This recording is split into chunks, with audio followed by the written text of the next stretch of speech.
السلام علیکم، کیسے ہیں آپ سب لوگ؟ امید کرتی ہوں کہ سب ٹھیک ہوں گے۔ سٹوری کے آغاز سے پہلے ایک ریکویسٹ کہ چینل کو سبسکرائب کر لیں، اور اگر آپ کے پاس بھی ریئل انسیڈنٹ ہے تو آپ مجھے میرے واٹس ایپ نمبر پر سینڈ کر سکتے ہیں۔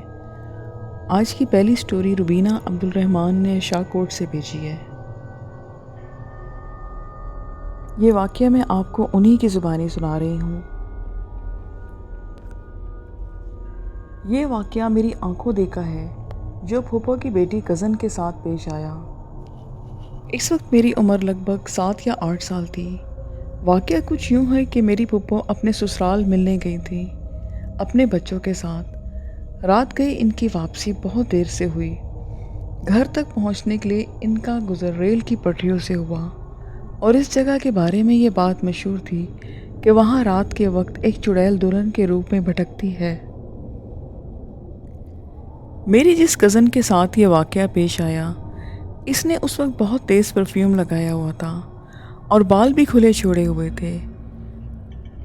جب وہ لوگ وہاں سے گزرے تو وہ چڑیل وہیں سے میرے کزن کے پیچھے پڑ گئی۔ میری پھوپھو کا گھر ہمارے گھر کے ساتھ ہی اٹیچ تھا۔ خیر میری وہ کزن گھر آتے ہی ساتھ لائٹ بند کر کے کمرے میں اکیلی سو گئی، جس پر میری پھوپھو اور میری کزن کی بڑی بہن کو تھوڑی سی حیرت بھی ہوئی، لیکن انہوں نے یہ سوچ کر نظر انداز کر دیا کہ شاید تھک گئی ہے۔ کچھ دیر بعد اس کی بڑی بہن اس کے روم میں گئی جہاں میری وہ کزن سو رہی تھی۔ اس نے چنبیلی کے تیل کی بوتل کھولی اپنے بالوں میں تیل لگانے کے لیے، لیکن جیسے ہی اس نے وہ بوتل کھولی اسے محسوس ہوا کہ جیسے کوئی تیز تیز سانسیں لے کر تیل کی خوشبو سونگھ رہا ہو۔ اس نے ایک دم سے گھبرا کر بوتل بند کر دی، اور جیسے ہی جانے کے لیے پلٹی کہ کیا دیکھتی ہے کہ میری وہ کزن یعنی کہ اس کی چھوٹی بہن بیڈ پر بیٹھی ہے اور اسے گھور گھور کر دیکھ رہی ہے۔ اس کی آنکھیں سرخ انگاروں کی مانند دہک رہی تھیں، اور ساتھ ساتھ اس کے منہ سے غرانے کی آوازیں بھی نکل رہی تھیں۔ وہ گھبراتی ہوئی اس کے قریب گئی اور کندھوں سے پکڑ کر پوچھا کہ کیا ہوا ہے نورین؟ جیسے ہی اس نے پوچھا، میری کزن نے اس کا بازو زور سے پکڑ لیا اور وہ زور زور سے غرانے لگی، اور ساتھ اس کی بڑی بہن بھی زور سے چلانے لگی۔ یہ چیخو پکار جب ہمارے گھر تک آئی تو ہم سمجھے کہ شاید پھوپھو کے گھر میں کوئی چور اچکا گھس آیا ہے۔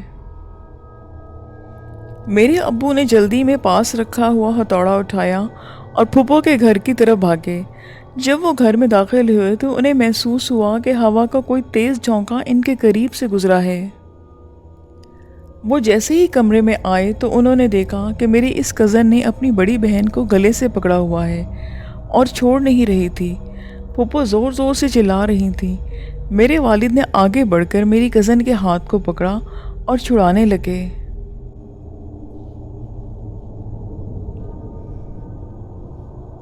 مگر انہیں اس کی گرفت بہت مضبوط محسوس ہوئی۔ انہیں یہ اندازہ ہو گیا تھا کہ وہ کسی غیر مرئی طاقت کے زیر اثر ہے۔ انہوں نے کزن کے ہاتھ پر اپنا ہاتھ رکھ کر آیت الکرسی کا ورد شروع کر دیا۔ جیسے جیسے پڑھتے گئے گرفت ڈھیلی ہوتی گئی۔ پھر انہوں نے ایک جھٹکے سے اس کی بڑی بہن کو آزاد کروایا۔ میری وہ کزن مسلسل غرا رہی تھی۔ پھر اسی دوران ہمارے گھر کے دیگر مرد بھی آ گئے اور میری اس کزن کو قابو میں کرنے لگے۔ اس کی آنکھیں سرخ انگارہ ہو رہی تھیں اور منہ سے غراہٹ نکل رہی تھی۔ سب نے مل کر جیسے جیسے پھوپھو کی فیملی کو گھر سے نکالا اور اپنے گھر لے آئے۔ میری تائی امی نے دیکھا کہ کزن کے پیچھے ایک کالا موٹا بلہ بھی ساتھ ہی ہمارے گھر آ گیا ہے۔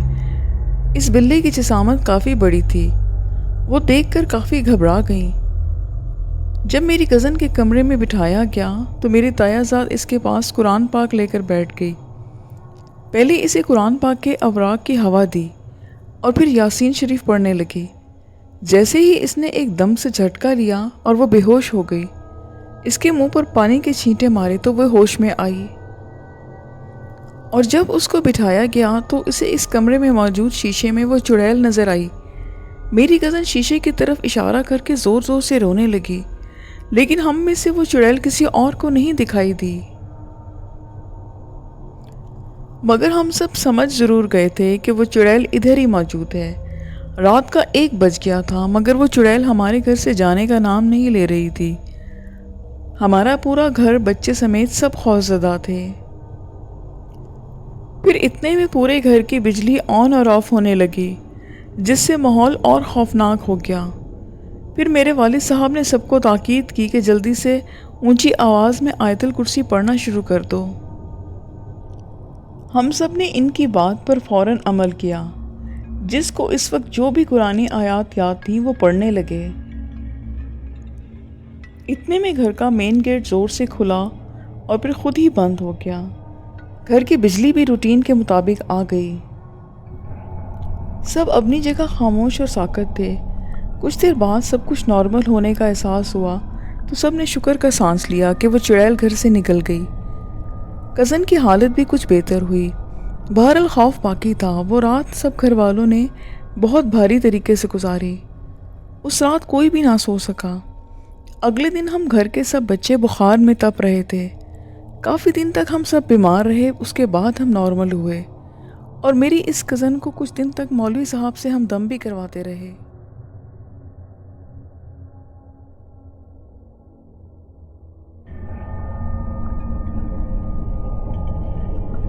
نیکسٹ ریئل انسیڈنٹ شاہزیب نے کراچی سے سینڈ کیا ہے، جو ان کے ساتھ پیش آیا۔ یہ واقعہ جو میں آپ کو بیان کر رہا ہوں یہ ایئر 2000 کا ہے، جب موبائل فون بہت کم لوگوں کے پاس تھا۔ لوگ پی سی او پر جا کر اپنے پیاروں سے کنٹیکٹ کرتے تھے۔ رات 12 بجے کے بعد پاکستان میں لانگ کال 75 پیسہ ہو جاتی تھی، لیکن لوگ گاؤں کے پی سی او پہ سے اس وقت بند کر دیتے تھے۔ میرے کچھ کزن کراچی سے آئے تو انہیں میں اپنے آفس سے فون کرا دیتا تھا، اور پھر رات 2 بجے کے بعد ہم اکٹھے گھر کی طرف چل پڑتے۔ ایسے کسی بھی دن ہم موٹر سائیکل لے کر نہیں گئے تھے، کیونکہ ساتھ میں ہم سب کزن ہوتے تو ہم پیدل ہی واک کرتے واپس آتے۔ دسمبر کی اس رات بھی میں نے ان کو کال کرائی اور گھر کی جانب چل پڑا۔ اگر میں اور میرا کزن سیف الرحمان ہی ہوتے تو میں کھیتوں والا راستہ اپناتا، لیکن میرے ساتھ اس وقت اس کی کزن سسٹر بھی تھیں۔ ہم مین روڈ والے راستے سے گھر کی جانب روانہ ہو گئے۔ کھیتوں والا راستہ ہمارے لیفٹ سائڈ پر تھا۔ جب وہاں سے 100 میل آگے گئے تو اس کی طرف مزید کھیت تھے، جبکہ دوسری سائڈ پر مارکیٹ کی دکانیں تھیں۔ کچھ مزید آگے باتیں کرنے کے بعد میری خالہ کا گھر آ گیا، اور ساتھ ہی انہی کی اپنی دکانیں بھی تھیں۔ انہی میں سے ایک دکان میرے چھوٹے بھائی کی تھی۔ دکان کے بالکل سامنے ٹرائنگل شیپ کا ایک گراؤنڈ تھا، جو روڈ کی سطح سے تقریباً 12 فٹ نیچے تھا۔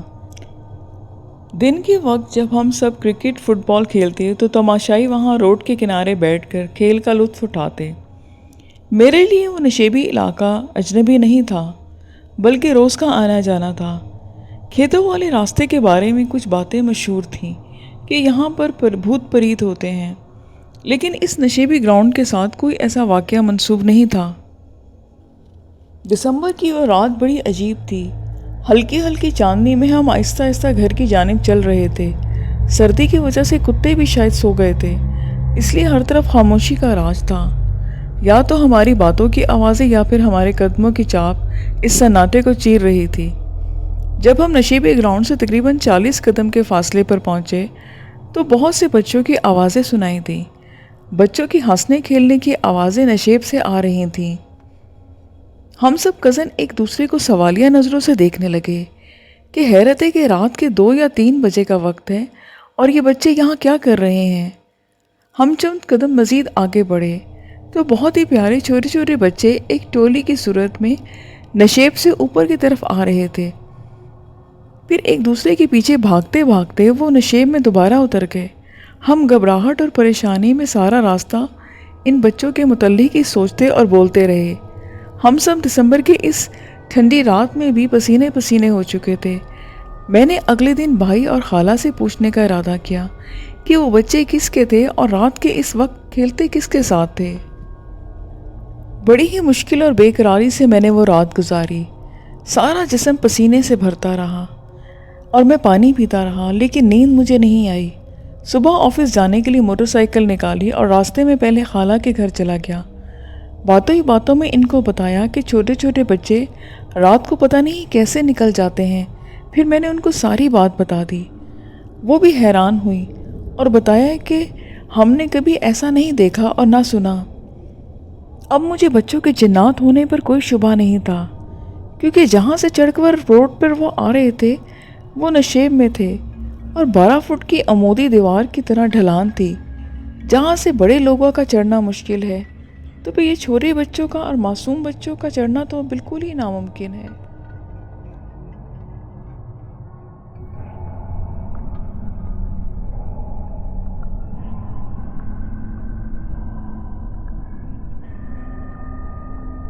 نیکسٹ سٹوری فریحہ رزاق نے اسلام آباد سے سینڈ کی ہے۔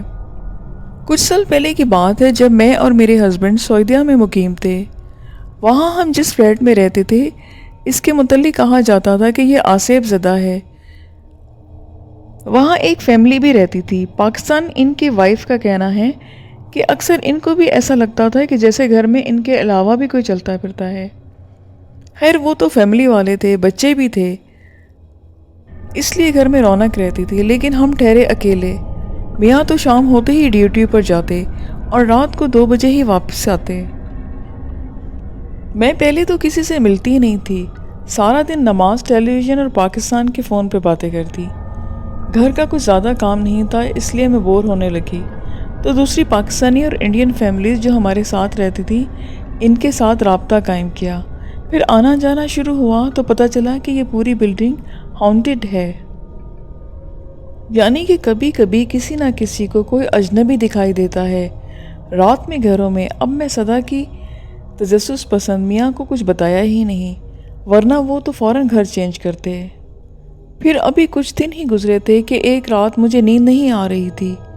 میرے میاں کھانا وانا کھا کر سو چکے تھے، کوئی 3 بجے کا ٹائم تھا، روم کی لائٹ بند تھی، میں بیڈ کی دوسری سائڈ پر لیٹی تھی۔ اچانک مجھے روم میں کسی اور کے ہونے کا احساس ہوا اور ساتھ ہی عجیب پراسرار سی آواز بھی آئی، جیسے کہ کوئی آہستہ آہستہ بول رہا ہو یا پھر پڑھ رہا ہو، لیکن زبان کوئی اور تھی۔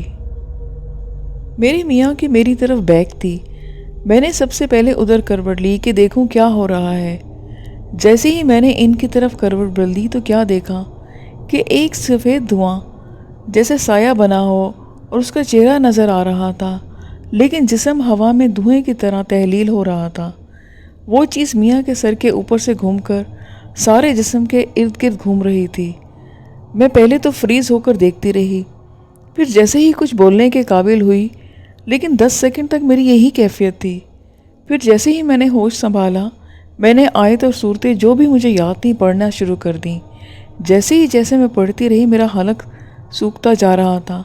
مجھے ایسا لگ رہا تھا کہ جیسے زبان میرے تالو کے ساتھ چپک رہی ہے، لیکن میں نے ہمت نہیں آ رہی اور وہ چیز اچانک سے ہوا میں غائب ہو گئی، جیسے کہ وہ تھی ہی نہیں۔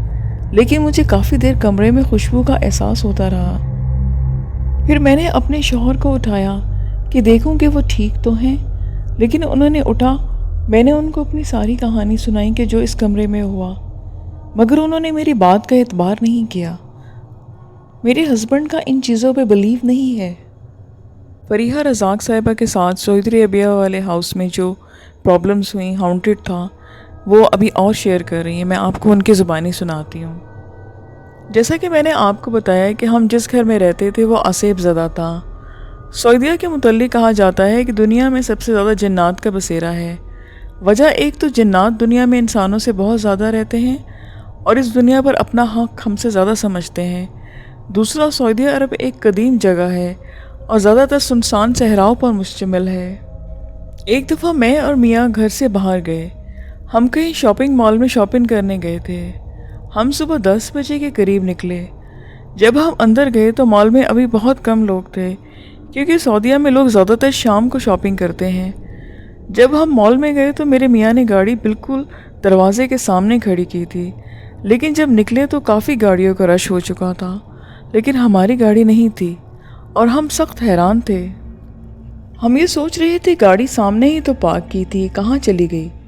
سعودی عرب میں ایتھوپیا اور حبشی نسل کی گاڑیاں غائب کرنے میں بہت مشہور تھے۔ ہم سمجھے کہ ہماری گاڑی آج چوری ہو گئی ہے۔ میاں نے جا کر گارڈ سے پوچھا کہ گاڑی کہاں ہے۔ تو گارڈ کہتا ہے کہ میں نے تھوڑی دیر پہلے دیکھی تھی ادھر۔ اس نے دیکھا کہ کہیں نہیں تھی، پھر کیمرہ چیک کیا تو گاڑی کو میرے میاں خود ڈرائیو کر کے پارکنگ سے نکال رہے تھے۔ ایسا ہی دیکھا، ہم سب ہکا بکا رہ گئے کہ میرے میاں تو ایک سیکنڈ کے لیے بھی مجھے چھوڑ کر باہر نہیں گئے تھے۔ ہم نے 2-3 دفعہ ویڈیو دیکھی، لیکن وہ جو بھی تھا بالکل میرے میاں جیسا تھا۔ خیر ہم لوگ پریشان ہوئے اور باہر آ گئے۔ میاں نے کہا کہ چلو گھر چلتے ہیں، پھر میں دوبارہ آ کر دیکھتا ہوں کہ کیا کریں۔ ہم لوگ چلتے ہوئے باہر مین گیٹ پہ آ گئے کہ ٹیکسی لیں۔ حیرت کی انتہا نہ رہی جب روڈ پر دھیان کیا، ہماری گاڑی روڈ کے بالکل درمیان میں ایسے پارک تھی کہ سائڈ سے صرف ایک گاڑی گزر سکتی تھی۔ اب ٹریفک تو چل رہی تھی، لیکن گاڑی وہاں کیسے آئی یہ کسی کو پتہ نہیں تھا۔ اوپر سے ویڈیو میں دیکھنے والا آدمی بالکل میرے میاں جیسا تھا۔ میرا تو خوف سے رنگ اڑ گیا کہ یہ کیا ماجرا ہے۔ ہم گاڑی کے پاس گئے تو دیکھا کہ گاڑی لاک تھی۔ اس کو کھولا تو گاڑی آٹو گیئر پہ تھی، جبکہ میرے میاں کا کہنا تھا کہ مجھے اچھے سے یاد ہے کہ میں نے گاڑی D4 پر بند کی تھی۔ ایک چیز جو سب میں چونکانے والی تھی وہ یہ تھی کہ عجیب سی خوشبو جو مجھے اس رات اپنے روم میں تھی وہ ابھی بھی محسوس ہو رہی تھی۔ میرا دل نہیں مان رہا تھا کہ اب اس گاڑی میں گھر میں جا کے بیٹھا جائے، لیکن گھر بھی تو جانا تھا۔ ہم گھر آئے، سارا دن عجیب سا گزرا، مجھے تو اپنے میاں پر شک ہو رہا تھا۔ پھر رات کا کھانا کھا کر ہم سو گئے۔ رات کے تقریباً 1 یا 1:30 کا وقت ہوگا۔ میں چونکہ دروازے کی سائڈ پر سو رہی تھی، میری آنکھ کھلی کسی کے باہر جانے سے۔ میں نے محسوس کیا کہ کوئی میری سائڈ سے بیڈ سے اترا ہے۔ ظاہر ہے کہ اس وقت میرے میاں ہی تھے۔ میں نے ناگواری محسوس کی کیونکہ میری نیند خراب ہوئی تھی۔ میں نے ذرا چڑھتے ہوئے ان سے پوچھا کہ آپ کدھر جا رہے ہیں؟ ان کی میری طرف کمر تھی۔ انہوں نے دروازے کا لاک کھولا اور بولے کہ میں حمام جا رہا ہوں۔ میں نے سن کر کروٹ لے لی، لیکن یہ کیا، تب تک دروازہ کھل کر بند ہو چکا تھا۔ میں نے جب دیوار کی طرف رخ کیا تو میاں صاحب سو رہے تھے۔ میں نے یہ ایک دم پلٹ کر دیکھا کہ میاں صاحب تو وہ ہیں، لیکن وہ کون تھا؟ وہاں بند دروازہ مجھے دیکھ رہا تھا۔ میں نے خوفزدہ ہو کر میاں کو جگایا اور بتایا کہ وہ بھی حیران ہو گئے۔ سارا گھر ہم نے چیک کیا لیکن کچھ بھی نہیں تھا، بس وہ خوشبو تھی۔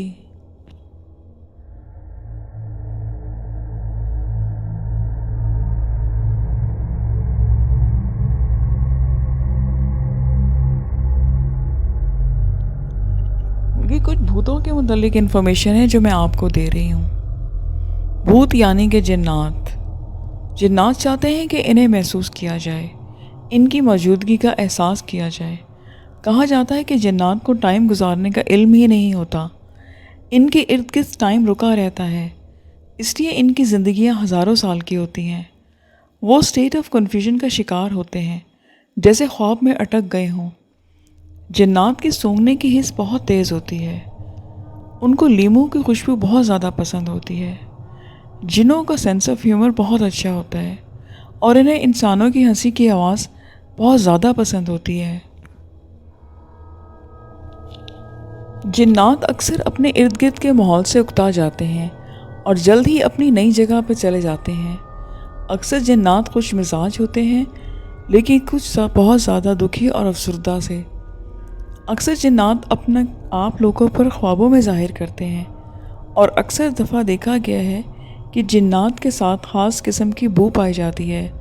جو نیک جنات ہوتے ہیں ان کے ساتھ خوشبو ہوتی ہے، اور جو بد ہوتے ہیں ان کے ساتھ بدبو ہوتی ہے۔ کبھی کبھی وہ ایسی آواز پیدا کرتے ہیں جو عام انسان بھی سن سکتا ہے، جیسے کہ سرگوشی۔ کبھی کبھی وہ ہمارے ذریعے چیزوں کو ادھر ادھر حرکت دیتے ہیں، اور کبھی کبھی خود ہی چیزیں آگے پیچھے کر دیتے ہیں۔ اکثر جن ان انسانوں کے سامنے ظاہر ہوتے ہیں جن کے ارد گرد نیلے رنگ کی روشنی دیکھی جاتی ہو، اور اکثر جنات آپ کے گھروں میں ہوں تو اکثر بستر کے پاؤں والی سائڈ کی طرف ہوتے ہیں اور بیڈ کے نیچے سے نکلتے ہیں۔ جنات گھروں یا علاقوں میں خاص جگہ بناتے ہیں جہاں سے وہ ہماری دنیا میں داخل ہوتے ہیں۔ اکثر جن غلطی سے ہماری دنیا میں داخل ہو جاتے ہیں اور یہیں پر پھنس جاتے ہیں، مطلب کہ وہ اپنے گھر کا راستہ بھول جاتے ہیں۔ اور کچھ جنات بہت شور شرابہ کرتے ہیں۔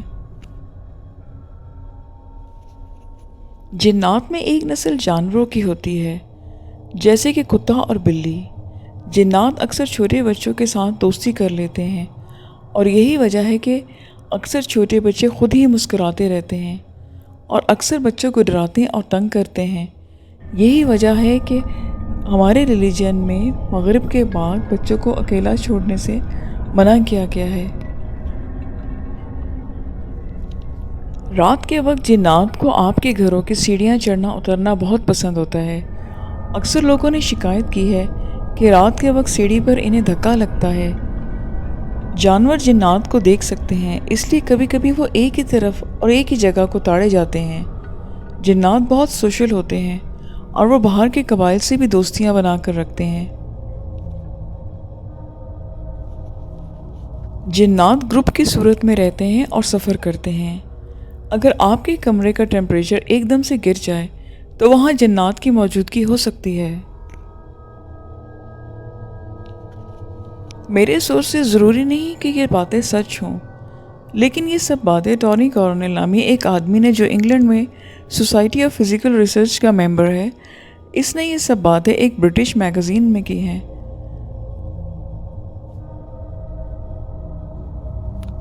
ان کا یہ کہنا ہے کہ ہماری ریسرچ کے مطابق موبائل فونز کی وجہ سے جنات کا ہماری دنیا میں آنا کم ہو رہا ہے۔ یہ چند فیکٹس کے ہیں کہ جنات کے بارے میں، امید ہے کہ آپ کو پسند آئے ہوں گے۔